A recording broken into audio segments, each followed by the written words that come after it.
let's just use Netflix and Blockbuster, and this has actually even changed since I gave this example. So let's look at Blockbuster for a minute. So Blockbuster came in. Blockbuster had a unique, if you study Blockbuster, it was actually a pretty unique concept because they brought down the cost of movies and how movie rental worked, and it was really a unique concept. And they blew up. It was the first time somebody actually made chains in a store. And so they actually took this, CarMax actually did the same thing with dealerships. And they said, because before Blockbuster, there was just a hodgepodge group of like family videos. And they would take their life savings, because to buy one VHS was like $100. And they'd put their savings into these VHSs. That's why if you ever lost it, it was $100, because they had to replace the thing.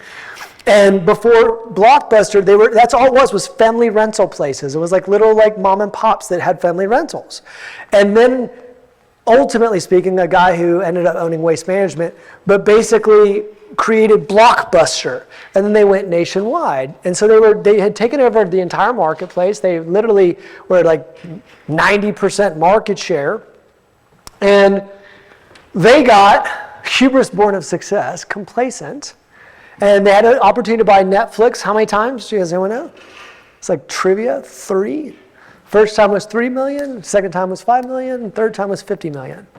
Each time they said no. So, and the CEO at the time said, why would we buy Netflix when we could just duplicate their technology? He didn't understand strategy. So Blockbuster ends up on this curve and goes into decline. All right? Netflix said, to become a billionaire, all you got to do is solve a $10 billion problem. What was the problem with the VHS industry? Any problems? Anyone remember those? What was the problem they were solving?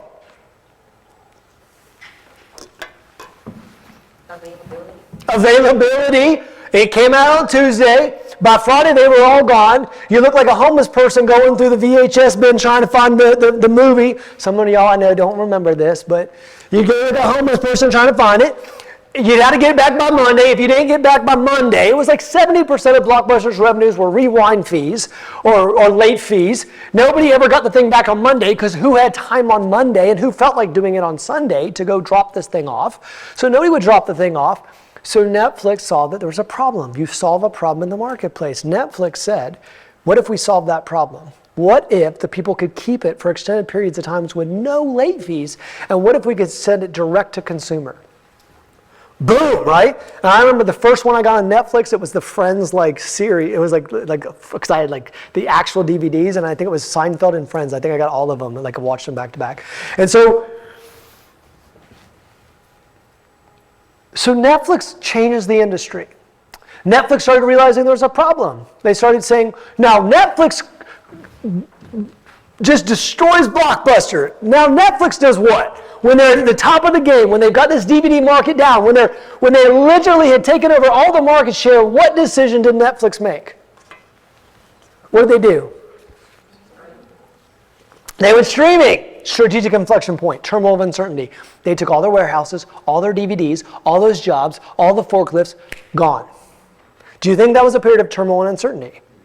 Yes. And if you're the board, if you go to the board during that time and say, we're going to make a change, the board goes, what? Your job is to return shareholder value. Last I checked, we're kicking people's butts. But they saw the future, and they said, we're going to do something about it. Great. Boom. They made a jump. Then they had to make a jump again. What was the second jump? Production. They went into production. They made a $15.6 billion investment into production, started creating movies, original content. Great. What's happening to Blockbuster? I mean, Netflix, might as well say the same thing. What's happening to Netflix right now? What's happening? Anyone pay attention to Netflix? What's happening? Not just the price increase, but for the first time ever, they've had a decrease in consumers, in customers. So what's happening is they're hitting the sigmoid curve. And if they don't make an adjustment, they're out of business. Now, here's the problem with who they are now. Aren't they commoditized? Because it was just Netflix. Then it was like Netflix and Hulu. And now it's like Netflix, Hulu, Paramount Plus, ESPN Plus, and everything else plus. And now they're commoditized within an industry, but they cost twice as much. And they're starting to realize that they're in trouble. Even Amazon, Jeff Bezos said that that Amazon at best has 20 years. When I was in business school getting an MBA, they said no way anybody could ever beat Walmart. It's impossible is the words they would use. You can never beat Walmart. Walmart has established supply chains internationally. There's no way anybody could ever get enough capital together to ever beat Walmart. That's scarcity mindset, and they were freaking wrong. Scarcity mindset, wasn't it? The best of the best, go move into a scarcity mindset. Now, can this happen into medical? Can it happen in dental? Well, Smile Direct Club went straight to consumer, did they not? Implant companies went straight to general practitioners. Look, you start to see changes in industries, and you got to look at those things, and you got to be ahead of those things, because what ends up happening is these customers are trying to, look at what happened in the prescription market. Prescription markets went straight to the consumer. People start walking in asking for all kinds of medications they didn't even know how to pronounce 6 months before that. They decided, forget the doctors, we'll go straight to consumer. And we'll start telling the consumers to ask for Propecia, right? And so, look, their markets change, and I want you guys to know this. This is really important to understand. Now, sometimes these changes are small changes. It could be adding one person. Sometimes the changes are huge. We're going to move into a new market. But understand, all of your businesses are going to go through shifts.